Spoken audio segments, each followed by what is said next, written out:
Assalamualaikum warahmatullahi wabarakatuh. Perkenalkan, nama saya Hatias Anegustian dari kelas 11 akan menyampaikan materi yang disampaikan oleh Bapak Dr. Ling Ahmad Qasim, AMD KL SKM MT. Sebelumnya, apa sih berkelanjutan itu? Dalam undang-undang pembangunan harus berkelanjutan. Berkelanjutan maksudnya terus-menerus melaksanakan pembangunan saat ini dengan optimal dan tidak menghentikan kepentingan generasi mendatang. Prinsip dasar pengelolaan lingkungan hidup adalah dengan menjaga lingkungan hidup, sehingga lingkungan tidak terkorbankan. Saat ini, lingkungan kita sangat mengenaskan.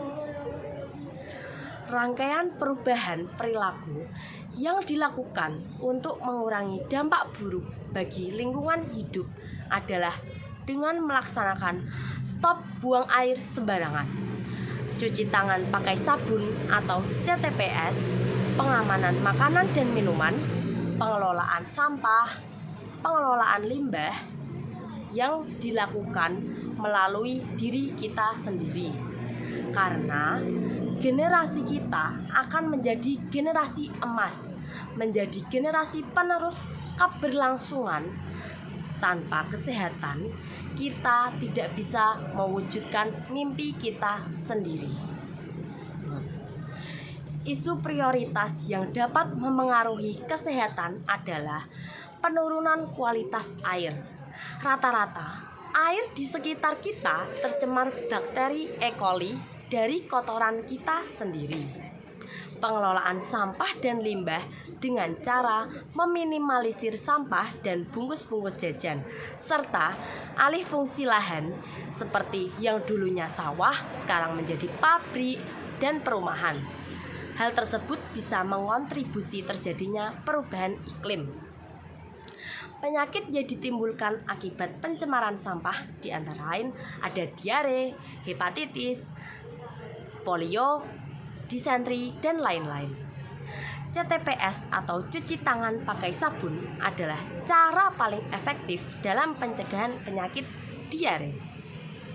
CTPS dilakukan di 5 tatanan: rumah tangga, sekolah, tempat kerja, tempat umum, dan institusi kesehatan. Selanjutnya, kita masuk pada bab yaitu pengamanan air minum rumah tangga. Saat ini hanya ada 21% air yang aman di sekitar kita. Syarat air minum menurut Permenkes nomor 492: 1. Fisik, tidak berasa, tidak berbau, dan tidak berwarna. 2. Secara kimia. Dan yang ketiga, mikroorganisme dan mikrobiologi. Oke, selanjutnya masalah dan keamanan pangan. Kunci keamanan pangan yaitu 1. Jaga kebersihan.